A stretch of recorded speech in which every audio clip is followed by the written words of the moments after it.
nut তো ঠিক লাগাইনি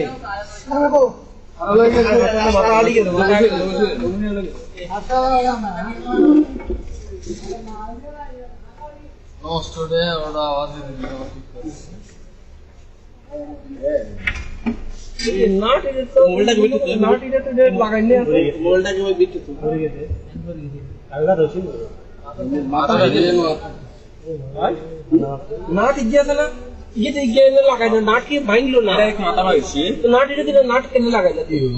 আর মাথায় তো নাট তো লাগাইনি আছে এটা মাথাটা ঢুকবো না ঢুকার পরে নাট ধুমা হেরা সমান হইয়ে না নাট ইজ্ঞা টাইট